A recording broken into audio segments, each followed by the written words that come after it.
1 Kings chapter 7, Solomon builds his palace. Solomon also built a palace for himself, and it took him 13 years to complete the construction. One of Solomon's buildings was called the Palace of the Forest of Lebanon. It was 150 feet long, 75 feet wide, and 45 feet high.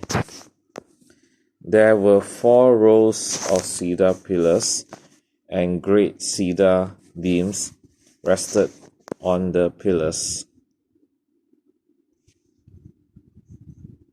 The hall had a cedar roof. Above the beams on the pillars were 45 side rooms, arranged in 3 tiers of 15 each. On each end of the long hall were 3 rows of windows facing each other. All the doorways and doorposts had rectangular frames and were arranged in sets of 3, facing each other. Solomon also built the hall of pillars, which was 75 feet long and 45 feet wide. There was a porch in front, along with a canopy supported by pillars. Solomon also built the throne room, known as the Hall of Justice, where he sat to hear legal matters. It was paneled with cedar from floor to ceiling. Solomon's living quarters surrounded a courtyard behind this hall and were constructed the same way. He also built similar living quarters for Pharaoh's daughter, whom he had married. From foundation to eaves, all these buildings were built from huge block of high quality stone, cut with saw and trimmed to exact measure on all sides. Some of the huge foundation stones were 15 feet long, and some were 12 feet long. The blocks of high quality stones used in the halls were also cut to measure. The cedar beams and cedar beams were also used. The walls of the great courtyard were built so that there was 1 layer of cedar beams between each 3 layers of finished stone, just like the walls of the inner courtyard of the Lord's temple in its entry room. Furnishings for the temple. King Solomon then asked for a man named Huram to come from Tyre. He was half Israelite, since his mother was a widow from the tribe of Naphtali, and his father had been a craftsman in bronze from Tyre. Huram was extremely skillful and talented in any work in bronze.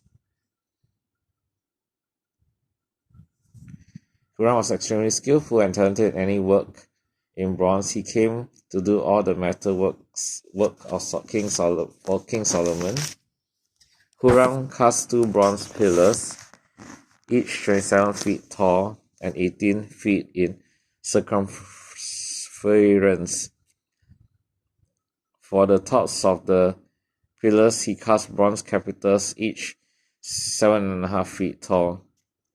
Each capital was decorated with 7 sets of lattice work and interwoven chains. He also encircles the lattice work with 2 rows of pomegranates to decorate the capitals over the pillars. The capitals on the columns inside the entry room were shaped like water lilies, and they were 6 feet tall. The capitals on the 2 pillars had 200 pomegranates in 2 rows around them, beside the rounded surface next to the lattice work. Huram set the pillars at the entrance of the temple, one toward the south and one towards the north. He named the one on the south Jachin, and the one in the north Boaz. The capitals of the pillars were shaped like water lilies, and so the work on the pillars was finished. Then Huram cast a great round basin, 15 feet across from rim to rim, called the sea. It was 7.5 feet deep and about 45 feet in circumference. It was encircled just below its rim by 2 rows of decorated gods. There were about 6 gods per foot all the way around, and they were cast as part of the basin. The sea was placed on a base of 12 bronze oxen, all facing outwards. 3 face north, 3 face west, 3 face south, and 3 face east, and the sea rested on them. And the walls of the sea were about 3 inches thick, and its rim flat out like a cup and resembled a water lily blossom. It could hold about 11,000 gallons of water. Huram also made 10 bronze water carts, each 6 feet long, 6 feet wide, and 4.5 feet tall. They were constructed with side panels braced with crossbars. Both the panels and the crossbars were decorated with carved lions, oxen, and cherubims. Above and below the lions and oxen were wreath decorations. Each of these carts had 4 bronze wheels and bronze axles. There were supporting posts for the bronze basin at the corners of the carts. Each supports were decorated on each side with carvings of reed. The top of each cart had a rounded frame for the basin. It projected 1.5 feet above the cart's top like a round pedestal, and its opening was 2.25 feet across. It was decorated on the outside with carvings of reed. The panels of the carts were square, not round. Under the panels were 4 wheels that were connected to axles that had been cast as one unit with the carts. The wheels were 2.25 feet in diameter and were similar to chariot wheels. The axle spokes, rims, and hubs were all cast from molten bronze. They were handled at each of the 4 corners of the cart, and these two were cast as one unit with the cart. Around the top of each cart was a rim 9 inches wide.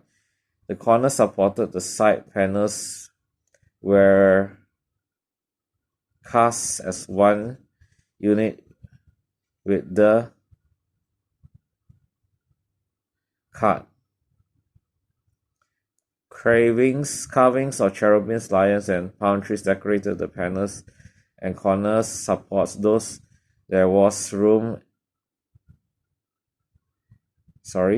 Carvings of cherubims, lions, and palm trees decorated the panels and corners supports whatever there was room, and there were reeds all around. All 10 water carts were the same size and were made alike, for each was cast from the same mold. Huram also made 10 smaller bronze basins, one for each cart. Each basin was 6 feet across and could hold 220 gallons of water. He set 5 water carts on the south side of the temple and 5 on the north side. The great bronze basin called the sea was placed near the southeast corner of the temple. He also made the necessary wash basins, showers, and bowls.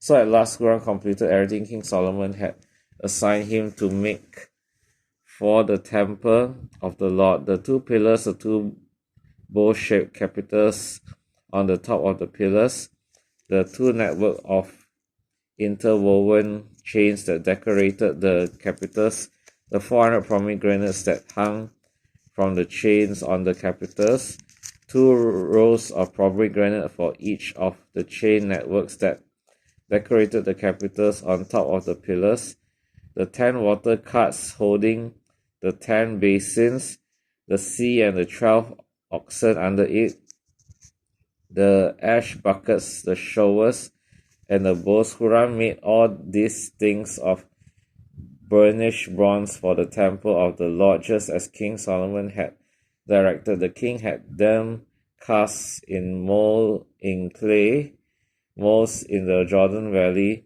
between Succoth and Zaretan. Solomon did not weigh all these things because there were so many of because Solomon did not weigh all these things because there were so many, the weight of the bronze could not be measured. Solomon also made all the finishing of the temple of the Lord, the gold altar, the gold table for the bread of the presence,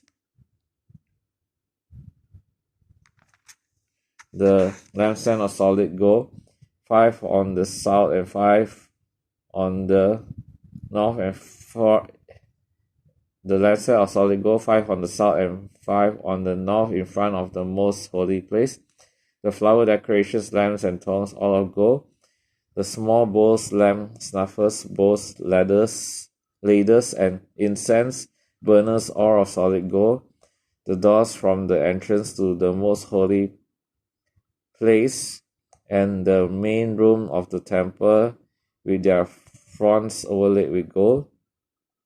So King Solomon finished all his work on the temple of the Lord. Then he brought all the gifts his father David had dedicated, the silver and the gold.